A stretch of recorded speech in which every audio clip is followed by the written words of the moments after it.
Growing up, my dream was to be an artist. My favorite artist was Michelangelo, the great Renaissance man.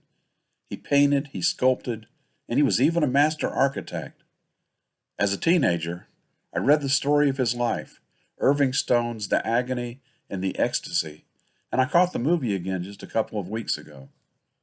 Most people know Michelangelo painted the ceiling of the Sistine Chapel. Much of the story of the Bible is told all across those incredible panels. It took him 4 years of grueling concentration, and the thing is, it was a job he never wanted. He considered himself a sculptor, not really a painter. But how do you say no to a pope? For 500 years now, people have studied the world's most famous ceiling and analyzed every inch on it until their necks were cramped.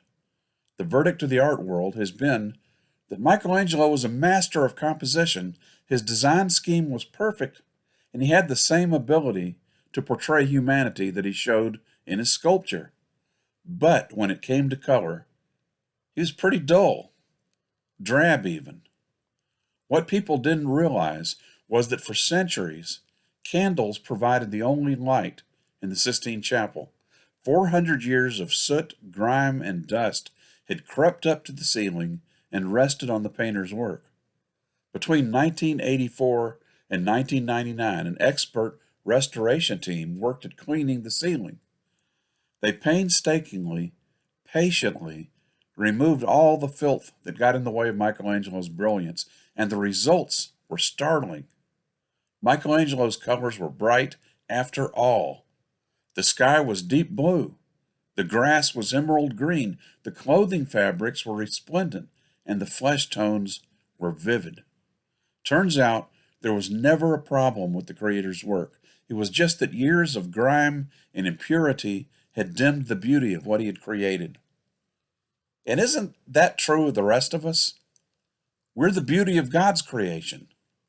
The psalmist says, God has made man a little lower than the angels and has crowned him with honor and with glory. Yet, we look at the state of humanity and we see the grime. The beauty of our design is hidden under layers of iniquity and cruelty and failure that we see across our country, across our world. How can we say we were made in God's image? The author of 1 John is a restoration specialist. He dares to wipe away some of the sludge and to ask us to take one more look in the mirror. There's beauty beneath because God made us.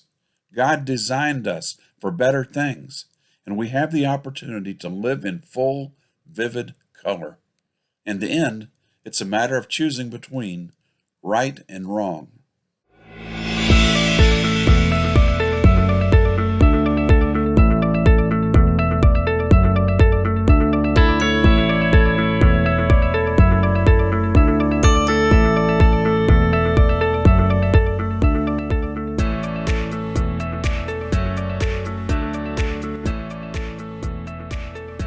Last week, we took our first look at the letter known as 1 John, a really wonderful letter, the one that says God is love, the one that tells us to walk in the light.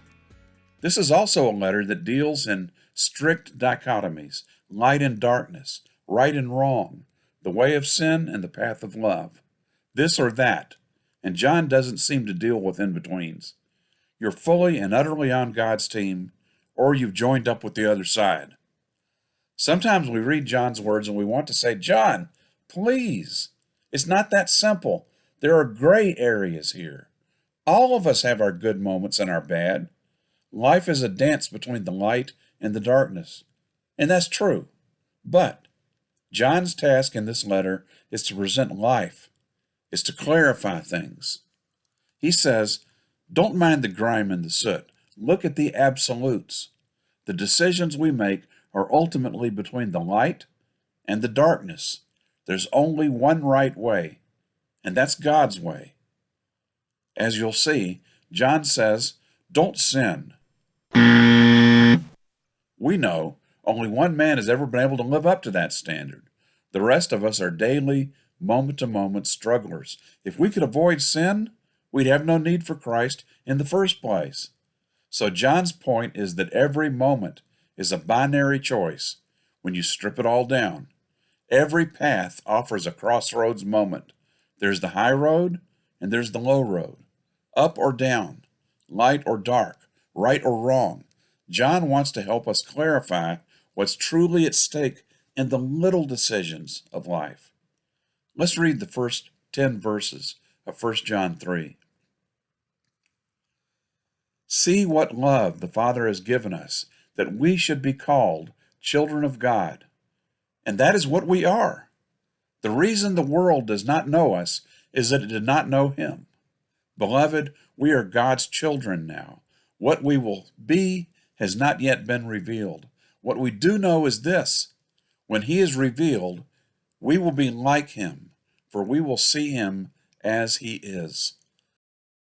And all who have this hope in him purify themselves, just as he is pure.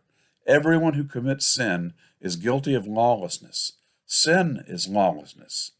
You know that he was revealed to take away sins, and in him there is no sin. No one who abides in him sins. No one who sins has either seen him or known him. Little children, let no one deceive you.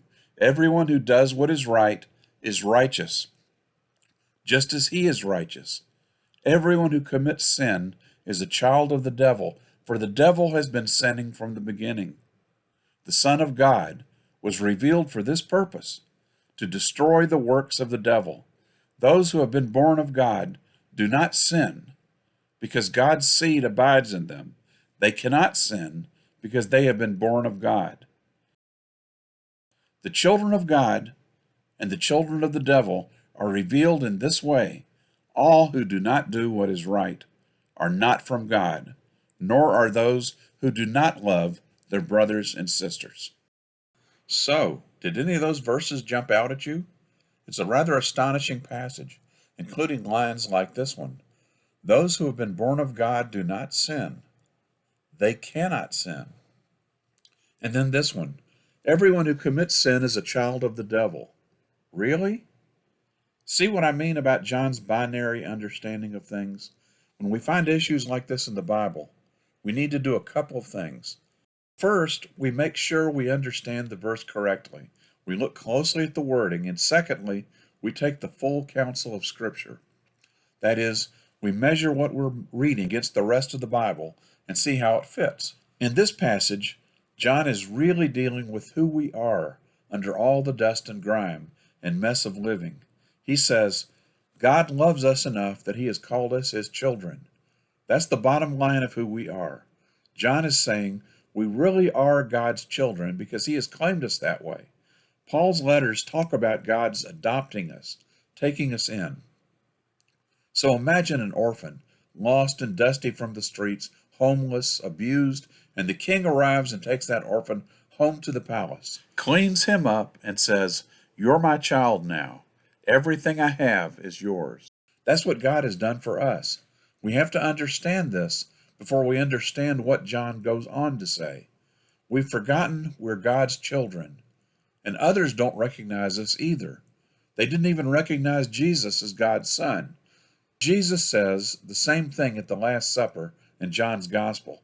Now, John says someday we'll become what we're supposed to be, but not yet.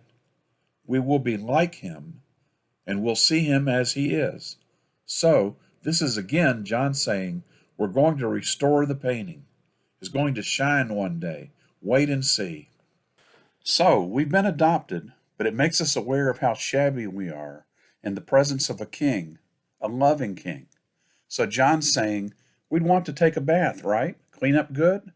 That's what he means by purify. Live as well and as pleasingly as we can. Not because we have to, but because our hearts are full. We have gratitude. So this gets to the puzzling part. John is basically saying people who know what God has done for them, people who are in his presence, are going to live differently. Notice, no one who abides in him sins. Again, the language of Jesus in the upper room from John's Gospel. To abide in him is to be deeply in God's presence. Think of your most meaningful moments of worship. It's accurate to say no one sins in those moments. This is not the same thing as saying followers of Jesus never sin. It's saying they don't sin in those moments when they're truly following Jesus. And part of it is you hang out with royalty, your language improves, your manners improve, just from being there, right? So when you think of it this way, John isn't saying, hey, you gossiped yesterday. That means you're a child of the devil. You had an impure thought. The king is giving you the boot. No, this isn't about the little stumbles and missteps that are part of life, sin with a small s. He's saying that if there's constant darkness in your life, sin with the large S, if things never seem to get better, if you have no desire at all to please God, well, something's off. Because football fans want to watch football. Music lovers just have to be listening to music. And children of God want to please God, to follow God, to get closer to that image that was originally painted. It's still puzzling to hear John say, children of God don't sin, can't sin. Here's another important factor in understanding John's language. John seems to have been dealing with a problem that Paul also had to handle in those days. People in the church were flaunting their poor lifestyles, saying, listen, I'm a child of God. I'm saved by God's grace, and my sins don't count against me. I've got a get out of jail free card.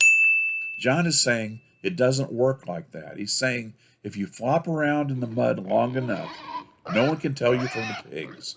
And that's probably where you belong. Children of the king have no desire to live that way. So, the final verse sets it out and basically says, by their fruits you shall know them. Which, of course, Jesus said in John's gospel. A luscious peach tree doesn't produce asparagus. Not that there's anything wrong with asparagus. You can have mine, though. What your life produces makes a strong statement of what you are. You judge a tree by its fruit. So my question to you is this. Have you knocked away some of the grime lately and let the world see your true colors? Have you given yourself a reminder that you're a king's kid? Sometimes we forget. Sometimes we just begin to blend into our gray surroundings until there's nothing different about us. God has better things in mind. As John says, someday he'll be revealed. We will behold him, as the song says, face to face in all of his glory. Then we will be changed. Knowing that should make us want to live a different kind of life. Don't you think? It should make us want to walk in the light. It should make us very conscious of the difference between right and wrong. Thanks for listening.